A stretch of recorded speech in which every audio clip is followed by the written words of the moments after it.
मोहम्मद अफजल खान ढांडला साहब जी।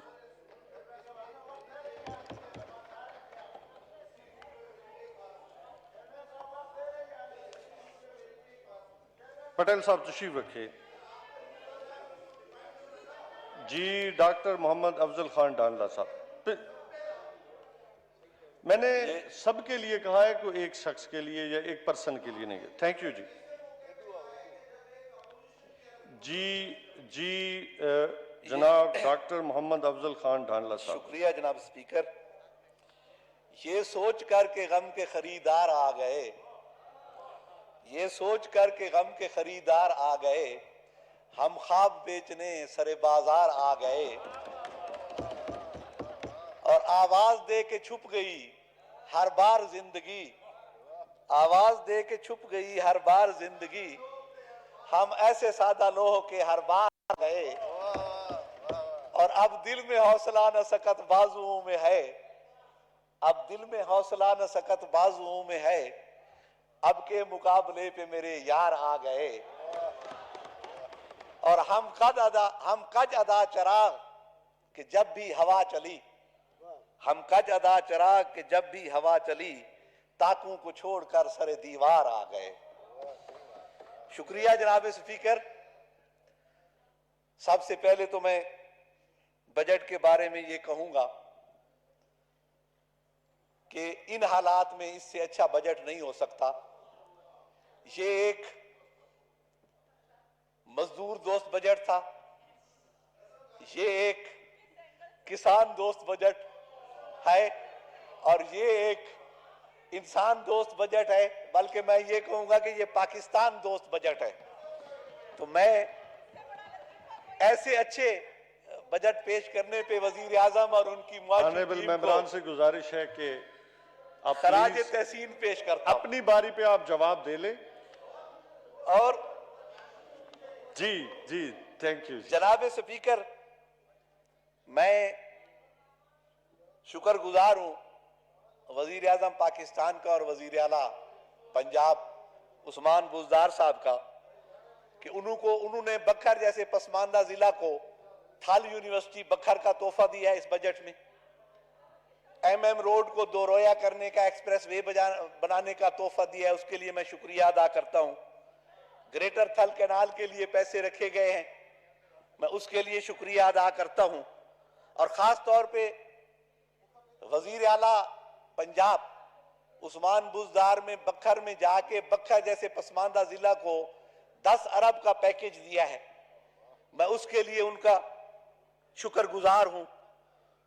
चूंकि वो एक पसमानदा इलाके से ताल्लुक रखते हैं, उनको इसका एहसास है कि पसमानदगी क्या होती है, और इसलिए वो पसमानदा इलाकों को तरक्की दे रहे हैं और उनको स्पेशल फंड्स दे रहे हैं। मैं तहे दिल से उनका शुक्रगुजार हूं। लेकिन चूंकि मसाइल बहुत ज्यादा हैं और बकौल सरेकी शहर के तू वसदे सावण दिवांग मैं ते हमेश वसदा रिहा है जानी, तू वसदे सावण दिवांग मैं ते हमेश वसदा रिहा है जानी, मैं में तस्सा तो मेरी किस्मत है मेरा अपना मिजाज थलदा। चूंकि मैं थल से ताल्लुक रखता हूं तो बहुत सी प्यास है वहां डेवलपमेंट की अभी। और एक जो मैं गुजारिश करूंगा कि 2012 में उस वक्त के खादिम आला पंजाब जनाब शहबाज शरीफ साहब ने बखर में थल मेडिकल कॉलेज बनाने का वादा किया था और ऐलान भी किया था। उस पे कुछ काम हुआ था, लेकिन वो फिर जैसे ब्यूरोक्रेसी का सुर्ख फीता है उसका शिकार हुआ और अभी तक वो वादा तशना तकमील है। मैं गुजारिश करूंगा इस गवर्नमेंट से कि वो जो थल मेडिकल कॉलेज का ऐलान था वो जरूर बखर में बनाया जाए, क्योंकि उसके साथ एक टीचिंग हॉस्पिटल बनेगी और बखर के आसपास कोई भी टीचिंग हॉस्पिटल 200-250 किलोमीटर से कम फासले पे नहीं है और मरीजों को इलाज के लिए दूर दराज जाना पड़ता है और इमरजेंसी मरीजों की कई बार रास्ते में डेथ हो जाती है। तो मेरी गुजारिश होगी कि वो वादा पूरा किया जाए और बखर में थल मेडिकल कॉलेज बनाया जाए। और एक और मेरी गुजारिश है कि एक थल मोटरवे बनाई जाए जो कि झंग के पास जो सी पैक का ईस्टर्न रूट है उसको डेरा इस्माइल खान में वेस्टर्न रूट के साथ कनेक्ट करे। ये बखर से गुजरेगी बरास्ता झंग, और ये कोई 230 किलोमीटर की रोड बनती है।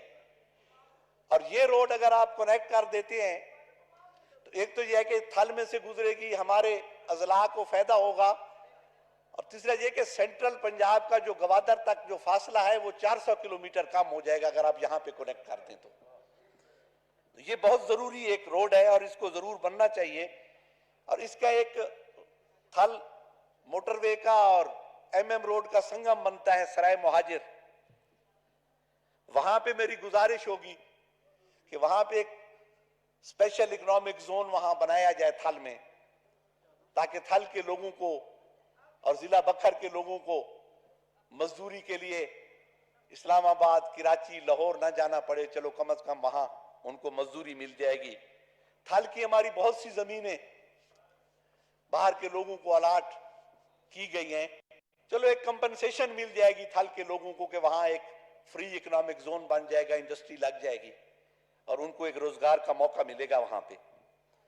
तीसरा मैं एक गुजारिश करूंगा कि हमारा एक रोड है लिया बखर रोड और बखर कलूर कोट रोड, उसको भी 2 रोया किया जाए और उसकी डुअलाइजेशन बहुत जरूरी है। ये अहम ट्रंक रोड है जो कि लिया बखर और कलूर कोट को कनेक्ट करता है।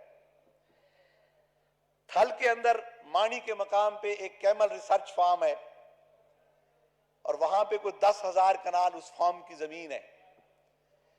यहां पे मेरी गुजारिश होगी गवर्नमेंट से कि यहां पे एक वेटरनरी साइंसेज और एनिमल यूनिवर्सिटी बनाई जाए और यहां पे ऊंट की अफजाइश नस्ल करके कैमल ब्रीडिंग फार्म बनाया जाए और हम यहां से ऊंट का गोश्त मिडल ईस्ट और सारे अरब ममालिक को यहां से अगर मीट प्रोसेसिंग प्लांट बना दिया जाए तो हम उसको एक्सपोर्ट कर सकते हैं और ये एक बहुत बड़ा जरिया होगा फॉरेन इन्वेस्टमेंट का और इनकम का।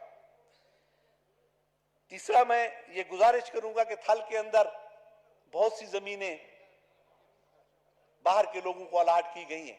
अब जो थल के अंदर सरकारी जमीन पड़ी है वो वहां थल के बेजमीन काश्तकार को अलाट की जाए ताकि वो वहां से अपना रोजगार कमा सके। एक और मेरी गुजारिश होगी कि दरिया सिंध पे बखर जो दरिया सिंध का जो ईस्टर्न किनारा है, मशरकी किनारा, उस पे एक फ्लड प्रोटेक्शन बंद बना हुआ है जो कि 2/3 मुकम्मल हो चुका है और 1/3 रहता है। मेरी गुजारिश है कि उसको मुकम्मल किया जाए और उसके ऊपर एक रोड, डबल रोड बनाई जाए ताकि जो कच्चे का इलाका है वो सारी बेल्ट जो दरिया सिंध की बेल्ट है वो शुगर केन ग्रोइंग एरिया है, वहां पे कसरत से गन्ना पैदा होता है और वो गन्ना उस रोड के जरिए मिलों तक पहुंच जाएगा और शहरों से क्रॉस नहीं करना पड़ेगा। और मैं अब एक खास गुजारिश है उन लोगों की आवाज, थल के काश्तकार की आवाज, जिसके लिए मैं हमेशा हर तकरीर में गुजारिश करता रहा हूं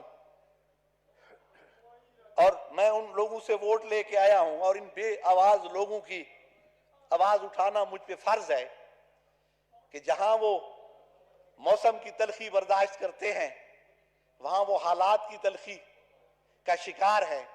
और थल का जो काश्तकार है 4 साल से वहां चने की फसल नहीं हुई, एक ही फसल होती है और उसमें जो ज़राई कर्जा है वो उन्होंने जिस शख्स ने ढांडला साहब ये आपका मैटर अगर फाइनेंस कमेटी में हम रेफर मैं कर अगर देते हैं, उसमें एक मैं गुजारिश कर रहा हूं, फाइनेंस के लोग भी बैठे हैं, ये मैटर जो है ना हम आपका रेफर करते हैं फाइनेंस बड़ी कमेटी। मेहरबानी। मैं इसमें एक गुजारिश यही करूंगा कि वो जिस बंदे ने आज से 4 साल पहले 1 लाख रुपया कर्जा लिया था तो वो सूद दर आप ये सूद वहां पे डिबेट कर लेना क्योंकि ये जो आपने उठाया ये बिल्कुल जेन्युइन है। इसको लेकिन मेरी एक जो गुजारिश मुतल्लिका है, कमेटी है उसमें रेफर कर जनाब दें। स्पीकर एक गुजारिश करूंगा कि जो उनके कर्जे हैं इस वक्त ज़राई बैंक के जो एमसीओज हैं उनके पीछे भाग रहे हैं कि कर्जा जमा करवाओ। अब जिस बंदे की 4 साल से फसल नहीं हुई, इस साल बिल्कुल फसल नहीं हुई, पूरा जो सोइंग से लेके रीपिंग तक, काश से लेके उसकी बर्दाश्त तक एक बारिश नहीं हुई। और लोगों के बीच भी वापस नहीं, वो कहां से कर्ज वापस करेंगे? फिल फॉर ये फाइनेंस वालों को कहा जाए कम से कम उनके कर्ज की वसूली तो रोकी जाए जब तक के फैसला ये होता है। आप उस कमेटी में अपना केस लेके जाना है, मेहरबानी। क्योंकि हमने उसको रेफर कर दिया है उसमें, तो मेरी फाइनेंस गुजारिश है कमेटी में। कि ये आपकी बड़ी मेहरबानी, और मैं वजीर आजम पाकिस्तान से गुजारिश करूंगा, मैं एहसास प्रोग्राम की जो हमारी इंचार्ज हैं, क्योंकि 200-300 अरब रुपया एहसास प्रोग्राम में रखा गया है, अगर 1-1.5 अरब इन मफलूकुल हाल किसानों का कर्ज उतारने के लिए वहां से दे दिया जाए, तो मैं तो भीख मांगता हूं आपके सामने हाथ जोड़ के, बल्कि झोली फैला के गवर्नमेंट से उन बेआवाज लोगों के लिए कि लोग खुदकुशियां करने पे मजबूर ना हो। आप मेहरबानी करके, मेरी वजीर आजम साहब से गुजारिश है, मेरी वजीर खजाना से गुजारिश है कि इन लोगों का कर्जा माफ करें, या कम से कम वसूली फौरन रोक दें, और फिर उस पर जो फैसला होता है कोई आधा कर्जा माफ कर दें, या कम से कम वो कर्जा उस वक्त तक फ्रीज कर दें जब तक उनकी फसल नहीं होती, ताकि वो कर्ज अदा करने को, कोड़ियों के भाव गरीब किसान अपनी जमीन बेच के तो वो कर्जे उतार रहा है।